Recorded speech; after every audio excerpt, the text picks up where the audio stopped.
Hi everyone. आज की video में देखेंगे म्यूजिक पेपर वन और पेपर टू का top 30 most important NCERT MCQ. साथ में मैंने प्रीवियस ईयर क्वेश्चन को भी शामिल किया है जिससे आप बेटर प्रैक्टिस कर पाओ। अगर आपका स्कोर टॉप 30 में 15 प्लस स्कोर लेकर आते हो तो आपकी तैयारी काफ़ी अच्छी है। लेकिन अभी भी अगर आपका स्कोर टॉप 15 से काफ़ी कम आ रहा है तो आप लोग के लिए अभी भी टाइम है। इसका नोट्स लेकर आप बेटर प्रैक्टिस कर सकते हो जो अभी तक बहुत सारे बच्चे ले चुके हैं।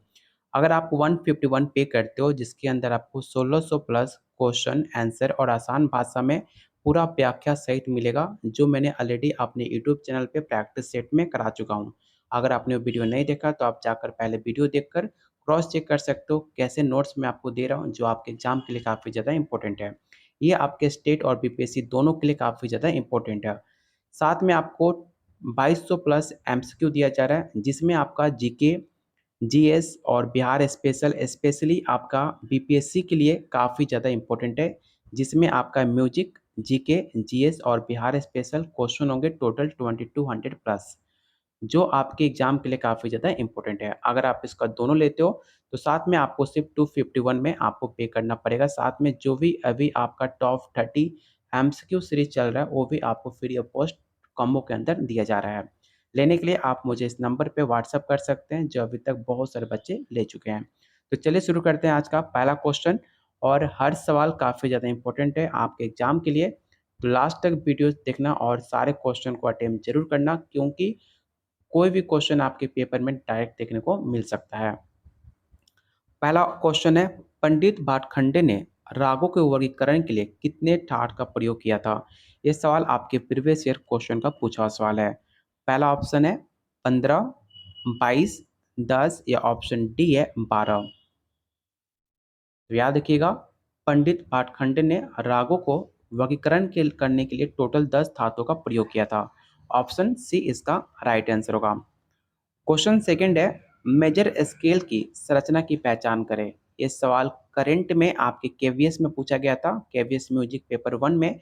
तो ये सवाल आपके पेपर के लिए काफ़ी ज़्यादा इंपॉर्टेंट है, इसे जरूर याद रखना। इसका जो राइट आंसर होगा ऑप्शन ई हो जाएगा।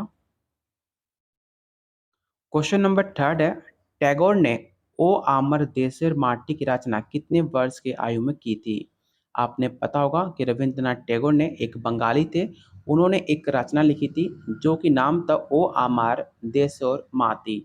ये किस वर्ष की आयु में लिखा था आपको ये बताना है। 35 वर्ष, 75 वर्ष, 45 या ऑप्शन डी है 15 वर्ष। तो इसका राइट आंसर ऑप्शन डी हो जाएगा। सिर्फ 15 वर्ष की उम्र में एक काफ़ी फेमस रचना उन्होंने 15 वर्ष की उम्र में लिख डाली थी। ऑप्शन डी इसका राइट आंसर होगा। टैगोर द्वारा रचित अंतिम नृत्य नाटक कौन सा था? पहला ऑप्शन है कल मिल गया, मेयर खेला, चित्रगाथा या ऑप्शन डी है चंडलिका। तो याद रखिएगा इसका जो राइट आंसर होगा ऑप्शन बी मेयर खेला। क्वेश्चन नंबर 5 है, 12 स्वरों के लिए 12 बराबर अंतरालों में विभाजित एक संगीत पैमाने को किस नाम से जाना जाता है? क्या उसे हम डायटोनिक स्केल से नाम से जानते हैं, पाइथागोरस पैमाना, माइनर स्केल या ऑप्शन डी है समान रूप से संतुलित पैमाना? ये सवाल आपके प्रीवियस ईयर से पूछा हुआ सवाल है जो कि काफ़ी ज़्यादा इंपॉर्टेंट है। याद रखिएगा इसका राइट आंसर ऑप्शन डी होगा, समान रूप से संतुलित पैमाना। क्वेश्चन नंबर 6 है, 10 विध राग वर्गीकरण का उल्लेख कहाँ पर देखने को मिलता है? पहला ऑप्शन है नाट्यशास्त्र, संगीत मर्कंड, ब्रिदेशी या ऑप्शन डी है संगीत रत्नाकर। तो इसका राइट आंसर ऑप्शन डी होगा संगीत रत्नाकर। अगला क्वेश्चन आपके प्रीवियस ईयर क्वेश्चन का पूछा हुआ सवाल है, त्यागराज स्वामी कहाँ के रहने वाले थे? 15वीं शताब्दी, 17वीं शताब्दी, 14वीं या ऑप्शन डी है 13वीं शताब्दी। तो याद रखिएगा त्यागराज स्वामी 17वीं शताब्दी के रहने वाले थे, ऑप्शन बी। हिंदुस्तानी संगीत में मोहनम राग का क्या नाम है? पहला ऑप्शन है मालकोंस, भूपाली, दुर्गा या ऑप्शन डी है सोहनी।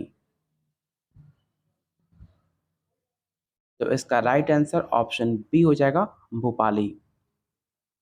अगला क्वेश्चन, मोस्ट इम्पोर्टेंट क्वेश्चन है। ऐसे सवाल आपके बीपीएससी में काफ़ी ज़्यादा ट्रेंडिंग में थे और उम्मीद है कि सेम क्वेश्चन आपके पेपर में देखने को मिल सकता है। तो इस क्वेश्चन को आप वीवीआई क्वेश्चन जरूर टिक आउट करना, और अगर आपके पास इसका नोट्स नहीं है तो आप इसका स्क्रीनशॉट जरूर रख लेना। पहला है पहला आपका सुधा प्रबंध। सुधा प्रबंध जो है आपका एक कृति माना जाता है, तो ए का 2 होगा। सेकंड है मुक्ता गीता। जो मुक्ता गीता है वो एक वाद्य संगीत का नाम है। ऑप्शन बी का 1 हो जाएगा। ऑप्शन सी है समान स्वभाव। तो समान स्वभाव एक पश्चिमी संगीत है और गंधार ग्राम एक प्राचीन संगीत है। इसके अकॉर्डिंग इसका जो राइट आंसर होगा ऑप्शन ए हो जाएगा 2143। भारत भाष्यम ग्रंथ के लेखक कौन है? पहला ऑप्शन है सिंह भूपाल, विधान्य, न्याय भूपाल, या ऑप्शन सी है राजा प्रताप सिंह। ये सवाल मोस्ट इंपॉर्टेंट क्वेश्चन है क्योंकि सवाल आपके DTPSP में पूछा हुआ सवाल है। याद रखिएगा क्वेश्चन 10 का जो राइट आंसर होगा ऑप्शन सी होगा न्याय भूपाल। क्वेश्चन नंबर 11 फिर से आपको सूची 1 और सूची 2 दी गई है, इसमें आपको सही मिलान करना है। ऐसे क्वेश्चन को मैंने इसलिए शामिल किया आपके प्रैक्टिस सेट में क्योंकि बीपीएससी में मैंने देखा कि काफ़ी ज़्यादा ट्रेंडिंग में थे क्वेश्चन, और उम्मीद है कि आपके आने वाले पेपर में सेम पैटर्न पे सवाल आपको देखने को मिल सकता है। तो इसलिए आप जितना प्रैक्टिस करोगे उतना आपके एग्जाम के लिए बेटर होगा। पहला ऑप्शन है श्री धर्म जाधव। तो याद रखिएगा श्री धर्म जादू जो थे एक सुंदरी माने जाते हैं, तो ए का 4 होगा। विनायक बोरा। तो याद रखिए विनायक बोरा एक तार सनाई हुआ करते थे। रमेश प्रेम। तो रमेश प्रेम आपके विचित्र बीना हुआ करते थे, और ब्रिजभूषण काबरा एक गीतकार हुआ करते थे। इस हिसाब से इसका जो राइट आंसर होगा ऑप्शन सी होगा, इसे याद रखिएगा। क्वेश्चन नंबर 12 है सरगम स्वरलिपि और सांकेतिक स्वरलिपि की शुरुआत किसने की? ये सवाल ऑलरेडी आपके बीपीएससी का पूछा हुआ सवाल है जो काफ़ी ज़्यादा इंपॉर्टेंट है। पहला ऑप्शन है मोलाबक्स, ऑप्शन बी है कृष्णधन पंडित विष्णु दिगंबर फुलस्कर, या ऑप्शन डी है पंडित विष्णु नारायण भाटखंडे। तो इसका राइट आंसर ऑप्शन बी हो जाएगा कृष्णधन, इसे याद रखिएगा। संगीत ग्रंथों में पहली बार राग शब्द का प्रयोग किसने किया? ये भी सवाल ऑलरेडी आपके प्रीवियस ईयर क्वेश्चन का पूछा हुआ सवाल है। पहला ऑप्शन है सारंगदेव, मातंग, नारद, या ऑप्शन डी है दतिल। तो इसका राइट आंसर ऑप्शन बी हो जाएगा मातंग। याद रखिएगा जो आपको कॉम्बो दिया जा रहा है उसमें आपका बिहार स्टेट हो, चाहे आपका बीपीएससी TRE 1 हो, चाहे TRE 2, सारे प्रीवियस ईयर क्वेश्चन आंसर आपको डिटेल में दिया जाएगा आपको 251 कॉम्बो के अंदर। ठीक है, जो आपके स्टेट हो चाहे बीपीएससी आपके एग्जाम के लिए काफ़ी ज़्यादा इंपॉर्टेंट होगा। तो क्वेश्चन 13 का जो राइट आंसर होगा ऑप्शन बी होगा मातंग। क्वेश्चन 14 है पृष्ठ मार्ग की शुरुआत किसने की? पहला ऑप्शन है शंकराचार्य, वल्लभाचार्य, रामावत्य, या ऑप्शन डी है कुंभन दास। और आप लोगों से रिक्वेस्ट है कि जो भी वीडियो देख रहे हो अगर आपने वीडियो को लाइक नहीं किया तो प्लीज़ वीडियो को लाइक जरूर करना, क्योंकि आपका एक लाइक हमें काफ़ी मोटिवेट करता है आप लोगों के लिए ऐसे ही बेहतरीन क्वेश्चन लाने के लिए जो आपके एग्जाम में डायरेक्ट क्वेश्चन देखने को मिल सकता है। क्वेश्चन 14 का जो राइट आंसर होगा ऑप्शन बी होगा।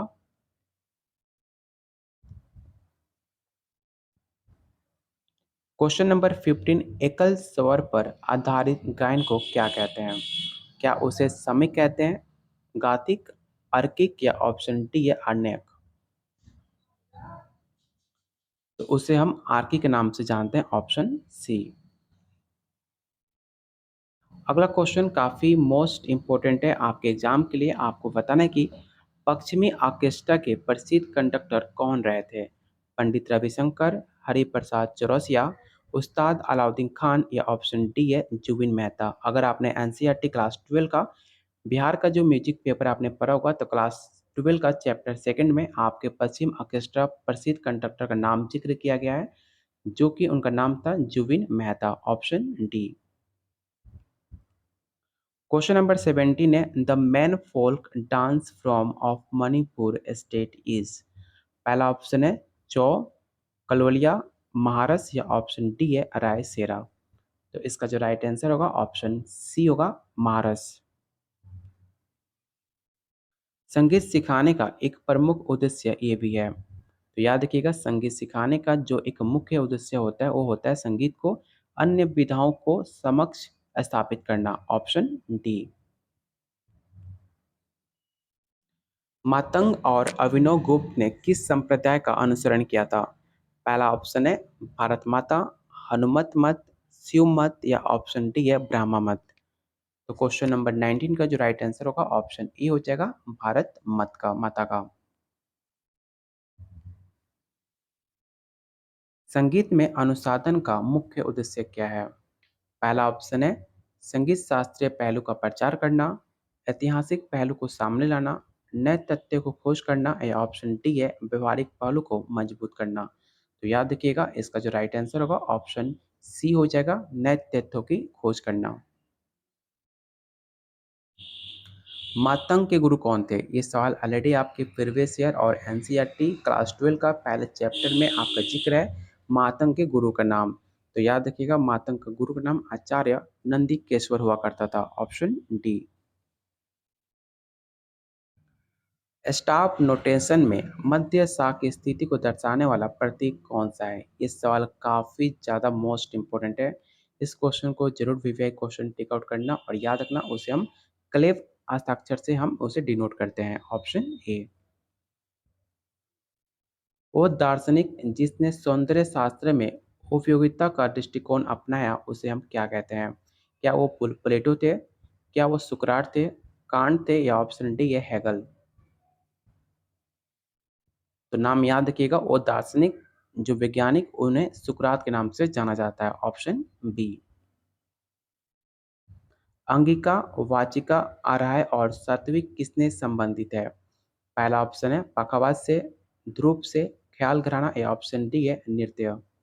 तो याद रखिएगा, इस चारों वर्ड आपके नृत्य से संबंधित माने जाते हैं। क्वेश्चन 25 है, निम्नलिखित में कौन सा नाम कथक नृत्य के लिए प्रयोग किया जाता है? पहला ऑप्शन है ब्राह्मण नृत्य, गिरधारी नृत्य, नटवारी नृत्य या ऑप्शन डी है नागरी नृत्य। तो क्वेश्चन 25 का जो राइट आंसर होगा ऑप्शन डी नागरी नृत्य। फिर से आप लोगों से रिक्वेस्ट है कि जो अभी तक वीडियो को लाइक नहीं किया है, प्लीज़ आप लोगों से रिक्वेस्ट है वीडियो को लाइक जरूर कीजिएगा। क्वेश्चन नंबर 26 है, निम्नलिखित में किस सम्राट ने शासनकाल में उत्तर भारतीय और दक्षिण भारतीय संगीत का विलय हुआ?